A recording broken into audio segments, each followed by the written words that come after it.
Hey दोस्तों, welcome back to my channel. And in this video, I'll be sharing smart paper presentation tips for paper number 4, that is taxation. आप taxation में किस तरह से अपने paper को एक बहुत अच्छी तरह से प्रेजेंट करके आ सकते हैं, हर चीज एकदम ऑर्गेनाइज्ड और कैसे नीट एंड क्लीन लिख कर आ सकते हैं जिससे कि एग्जामिनर पे एक बहुत अलग इंप्रेशन पड़े और एग्जामिनर आपकी कॉपी देखकर इंप्रेस हो जाए एंड आपका स्कोर बहुत अच्छा हो सके। सो ये सब इस वीडियो में आपके साथ शेयर करने वाला हूं। सो इस वीडियो के हर एक पॉइंट को अच्छे से सुनिएगा और इस वीडियो को एंड तक जरूर देखिएगा। तो स्टार्ट करते हैं बिना किसी देरी के। So we will be starting with indirect taxation. Why? Because जब मैंने आपके साथ शेयर किया था कि किस तरह से आपको आपकी प्रिपरेशन करनी है, सो इनडायरेक्ट टैक्सेशन में मैंने ऐसा मेंशन किया था कि आपको पहले कोशिश करना चाहिए कि इनडायरेक्ट टैक्स का पेपर पहले अटेम्प्ट करना चाहिए फर्स्ट 1 आवर में एंड आप उसमें अपना 40 मार्क्स पूरा क्लियर कर लीजिए एंड देन फिर आप टैक्सेशन के लिए मूव ऑन करिए। तो आपका जो फर्स्ट 1 आवर है उसमें 40 मार्क्स बहुत आसानी से अर्न हो सकते हैं एंड आप टैक्सेशन में पास होने की जो आपकी प्रोबेबिलिटी है वो बढ़ जाती है। सो इसीलिए आपको सबसे पहले इनडायरेक्ट टैक्सेशन का पेपर करना है और उसमें क्या क्या स्ट्रेटजीज है जो फॉलो करना है फॉर प्रेजेंटेशन ये आप जानते हैं। सो देखिए कुछ स्पेसिफिक चैप्टर्स हैं जैसे कि आईटीसी वाला इनपुट टैक्स क्रेडिट वाला जो चैप्टर है, चैप्टर नंबर 6, उसका एक क्वेश्चन हर साल आता ही है और वो क्वेश्चन को प्रेजेंट करने का तरीका जिस तरह से आईसीए मॉड्यूल में दे रखा है उसी तरह से हम लोगों को प्रेजेंट करना है, उसी तरह से हमको टेबल फॉर्मेट में उसको लिखना है कि सबसे पहले आईजीएसटी, एसजीएसटी, सीजीएसटी का कॉलम, आउटपुट और फिर इनपुट जो भी है सेट ऑफ करने के बाद कितना नेट बच रहा है और ये खत्म होने के बाद हम लोगों को एक नीचे नोट भी लिखना है। नोट में ये मेंशन करना है कि ये जो अमाउंट जो कि आईटीसी से सेट ऑफ नहीं हो पाया इसका पेमेंट हम कैसे करेंगे, कैश लेजर से करेंगे। तो ये एक प्रॉपर नोट लिखना है और ये नोट लिखने के बाद ये हमारा आंसर जो इस पैटर्न में होगा तो ये कंप्लीट आंसर होगा। अब अगली टाइप के कैटेगरी के जो क्वेश्चंस होते हैं वो ऐसे होते हैं कि value of supply, time of supply और जो हमारे एग्जेम्पशंस वाले क्वेश्चंस है कि ये चीज एग्जेम्प्ट होगी कि नहीं होगी जीएसटी से। सो ये वाले जो क्वेश्चंस है सो इसमें आपको क्या देते हैं, न्यूमेरिकल जो क्वेश्चंस देते हैं वो, तो उसमें आपको बहुत सारे अमाउंट्स लिख देते हैं और उसके आगे पॉइंट्स लिखे देते हैं और उसके साथ एक अमाउंट दे देते हैं। अब आपको बताना रहता है कि आपको टोटल एग्जेम्प्ट वैल्यू कैलकुलेट करके बतानी है या आपको total value of supply calculate करके बतानी है। तो अब जब आपको जैसे 4 से 5 पॉइंट्स दिए रहते हैं और उसमें से अगर आप कोई अमाउंट ले रहे हैं जो कि एग्जेम्प्ट है या ये वैल्यू ऑफ सप्लाई के अंदर कंसीडर होती है तो उसका रीजन लिखना है कि क्यों आपने इस वैल्यू को कंसीडर किया। और सेकेंड, जब अगर आप किसी चीज को नहीं ले रहे हो या वो वैल्यू ऑफ सप्लाई के अंदर नहीं आएगी या एग्जेम्प्ट है तो आपको उसका भी रीजन देना है कि एग्जेम्प्ट क्यों है या ये वैल्यू ऑफ सप्लाई के अंदर क्यों नहीं आई। तो आपको रीजन मेंशन करना है। जो भी 5 पॉइंट्स दिए उस 5 पॉइंट्स को अगर आप ले रहे हो, कंसीडर कर रहे हो अपनी वैल्यू ऑफ सप्लाई में तो आपको लिखना है और अगर आप सप्लाई वैल्यू ऑफ सप्लाई में कंसीडर नहीं कर रहे हो तो भी आपको लिखना है कि क्यों नहीं कर रहे हो। सो आपको रीजन हर चीज के देना है और इसके लिए आपको वर्किंग नोट बनाना है कि वर्किंग नोट में नीचे मेंशन कर सकते हैं फर्स्ट वर्किंग नोट और उसको रिलेट कर सकते हैं उस फर्स्ट पॉइंट से, फिर second working note for second point. इस तरह से आप कर सकते हैं and total value of supply या टोटल एग्जेम्प्ट वैल्यू जो है वो आप कैलकुलेट करके ऐसे बता सकते हो। अभी थर्ड कैटेगरी के जो क्वेश्चंस इसमें आते हैं वो होते हैं थ्योरेटिकल क्वेश्चंस। थ्योरेटिकल क्वेश्चंस को आपको आंसर किस तरह से करना है कि सबसे पहले आपको जो भी प्रोविजन जीएसटी में दे रखा है या जो भी चीजें है कि ये एग्जेम्प्ट क्यों है या फिर ये सर्विसेज क्यों नहीं कंसीडर होती है, रिवर्स चार्ज मैकेनिज्म या जो भी चीज से रिलेटेड थ्योरी का क्वेश्चन आता है जैसे हम लोगों को आईसीए मॉड्यूल में आंसर कर रखे उसी मैनर में हमको आंसर करना है और इसमें आंसर करते वक्त हमको आंसर पॉइंट्स में करना है। तो सबसे पहले पॉइंट में हम लोगों को एक्सप्लेन करना है वो प्रोविजन क्या बोलता है, बेसिकली वो प्रोविजन किस चीज से रिलेटेड है उस प्रोविजन को आपको एक्सप्लेन करना है। उसके बाद जो क्वेश्चन हमको दे रखा है उससे रिलेट करते हुए हमको प्रोविजन को और जो क्वेश्चन हमको दिया है उन दोनों को अप्लाई करते हुए आंसर लिखना है कि बिकॉज ये प्रोविजन में ऐसा लिखा हुआ है इसीलिए ये चीज जो इस पे अप्लाई होती है या नहीं होती है। कभी जो क्वेश्चंस आते हैं ट्रू और फॉल्स के आते हैं या फिर यस और नो के आते हैं तो डायरेक्ट आपको यस और नो नहीं लिखना है। सबसे पहले आपको रीजन लिखना है, प्रोविजन लिखना है और उसके बाद यस और नो लिखना है।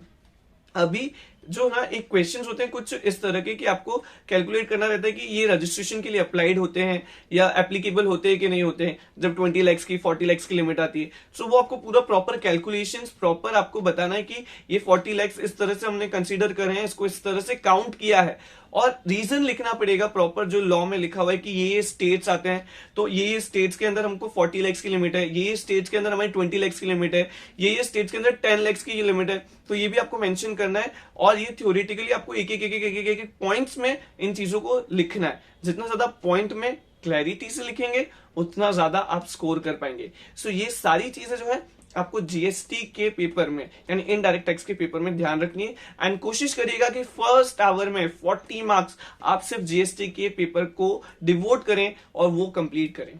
सो अब हम लोग स्टार्ट करते हैं the next part, that is taxation के बारे में। सो टैक्सेशन जो है वो 60 मार्क्स का पेपर होता है। एंड ये पेपर में सबसे ज्यादा इंपॉर्टेंट ये चीज है कि जो मेन क्वेश्चन होता है ना, मेन क्वेश्चन का जो आंसर होता है उससे ज्यादा इंपॉर्टेंट होते हैं वर्किंग नोट्स। तो आपको हर एक एक क्वेश्चन के जो भी वर्किंग नोट्स है यानी जितने भी पॉइंट्स है उसके वर्किंग नोट्स आपको बनाना ही है। हर एक एक वर्किंग नोट्स की सेपरेट मार्किंग होती है।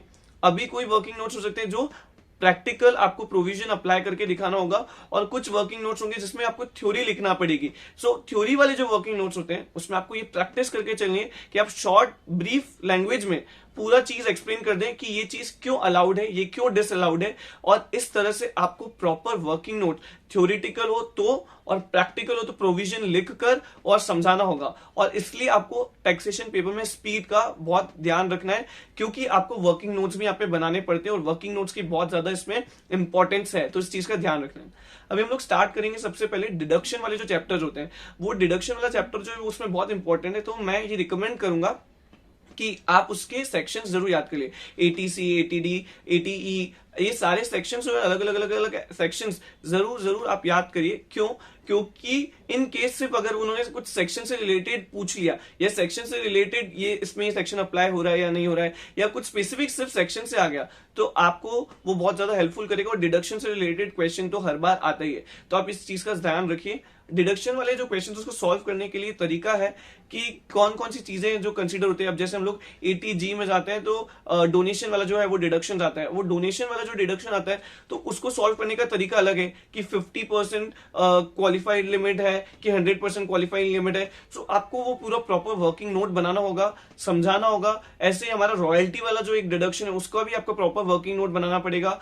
तो ये डिडक्शंस जो है इसको बहुत अच्छे से आप करिएगा। फिर उसके बाद जो एक हमारा क्वेश्चन होता है सेट ऑफ, जो हम लोग करते हैं सेट ऑफ करते हैं फ्रॉम अदर इनकम्स हेड, तो उसमें भी आपको बहुत क्लैरिटी से प्रेजेंट करना होगा। 2 कॉलम्स बनाने होंगे। एक कॉलम में जो हेड्स का अमाउंट आ रहा है वो एक्चुअल अमाउंट लिखना है, और उसके बाद नेक्स्ट वाले कॉलम में किस तरह से हमने सेट ऑफ करा और उसके बाद प्रेजेंट करना है। तो इसी में भी आपको जो प्रेजेंटेशन स्टाइल है वो अपनाना है आईसीआई मॉड्यूल की, किस तरह से आईसीआई मॉड्यूल में प्रेजेंट करा है। और यहाँ पर भी ये सीक्रेट रहेगा कि आपको लॉन्ग स्केल लेकर जानी है ताकि आपका टाइम सेव हो सके। जब आपको कॉलम्स बनाना पड़े, आपको लाइंस खींचना पड़े।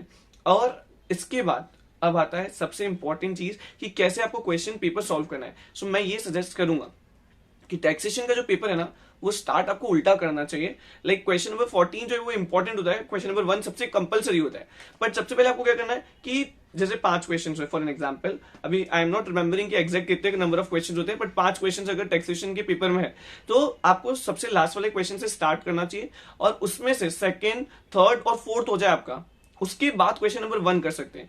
या फिर आप ऐसा भी कर सकते हैं कि सेकेंड और थर्ड हो जाए आपका, उसके बाद आप पहले क्वेश्चन नंबर फर्स्ट करें और उसके बाद जो बचा हुआ क्वेश्चन वो करें। क्योंकि ये चीज का भी ध्यान रखिएगा कि अगर आप क्वेश्चन नंबर 1 नहीं करेंगे तो आपका पेपर ही चेक नहीं होगा, क्योंकि क्वेश्चन नंबर 1 कंपलसरी है। तो आपको इस चीज का भी ध्यान रखना है और इस तरह से आपको प्लानिंग करके चलना है कि क्वेश्चन नंबर 1 भी आपका हो और बाकी दूसरे क्वेश्चंस भी हो सके। अब मैं ये क्यों बोल रहा हूं कि आपको क्वेश्चन नंबर 1 फर्स्ट में नहीं करना है, क्यों? क्योंकि क्वेश्चन नंबर 1 बहुत टाइम कंज्यूमिंग है, उसमें चीजों का एप्लीकेशन होगा, अदर इनकम हेड्स का एप्लीकेशन होगा। तो आपको क्या करना पड़ेगा कि जो क्वेश्चन नंबर 1 है उसको बीच में रखना है। पहले आप दूसरे क्वेश्चन सॉल्व कर लीजिए जो आपको आ रहे हैं, इजी आपको समझ में आ रहे हैं। जैसे कैपिटल गेन के क्वेश्चन आ सकते हैं या जो भी क्वेश्चन आ रहे हैं तो वो आपको आते हैं, तो आप उसको पहले कर लीजिए और उसके बाद बीच वाले पार्ट में आपको क्वेश्चन नंबर 1 करना है और उसके बाद फिर जो भी बचे हुए क्वेश्चन है वो करना है। सो क्वेश्चन नंबर 1 इस तरह से आप प्लानिंग करके चलेंगे। अब हम लोग बात करते हैं क्वेश्चन नंबर 1 को कैसे करना है। अभी क्वेश्चन नंबर 1 14 मार्क्स का होता है, उसमें बहुत सारे अलग अलग अलग अलग अलग अलग बहुत सारे पॉइंट्स होते हैं। वो आपको मल्टी तरह से चेक करते हैं, मल्टी डिसिप्लिनरी क्वेश्चन बोल सकते हैं, जहां पे अलग अलग इनकम हेड से रिलेटेड क्वेश्चन आते हैं, मतलब पार्ट्स होते हैं। तो अब आपको ये बहुत स्मार्ट चलना होगा कि आपको भली 1 या 2 3 पॉइंट्स नहीं आ रहे हैं तो इट्स ओके पर इसका मतलब ये नहीं कि पूरा ही क्वेश्चन नहीं आता है। जो जो चीजें आपको आती है, जो जो चीजों से रिलेटेड आपको वर्किंग नोट्स आते हैं, आप उनकी वर्किंग नोट्स बना दीजिए। आपको जो जो चीजें समझ में आ रही है एटलीस्ट उसका फॉर्मेट बना दीजिए या उसको लिख दीजिए। पर ऐसा मत करिए कि पूरा का पूरा क्वेश्चन ही ब्लैंक छोड़ के आ जाए। अगर आप थोड़ा भी लिखेंगे, कुछ भी लिखेंगे, वर्किंग नोट्स भी लिखेंगे या कुछ भी लिखेंगे, तो एटलीस्ट आपको उसके मार्क्स तो मिल ही जाएंगे।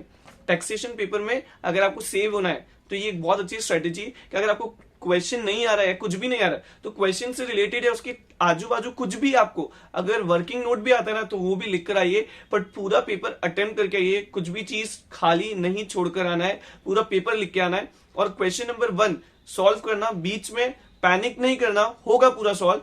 और नहीं हो रहा है तो आपको वहां पर पॉइंट वाइज मार्किंग होगी, इस चीज का ध्यान रखिएगा। आपको ऐसे पूरे क्वेश्चन की वो नीचे टोटल आंसर है उसकी मार्किंग नहीं होगी, पॉइंट वाइज मार्किंग होगी। तो जितने पॉइंट्स आप प्रेजेंट करके आओगे, जितनी चीजें आप लिख कर आओगे, उसके मार्क्स आपको मिलेंगे। तो इस चीज का आपको ध्यान रखना है। और इसी के साथ मैंने आपके साथ शेयर कर दी सारी इंपॉर्टेंट स्ट्रेटेजीज जो आपको हेल्प करेगी आपके टैक्सेशन पेपर को प्रेजेंट करने के लिए।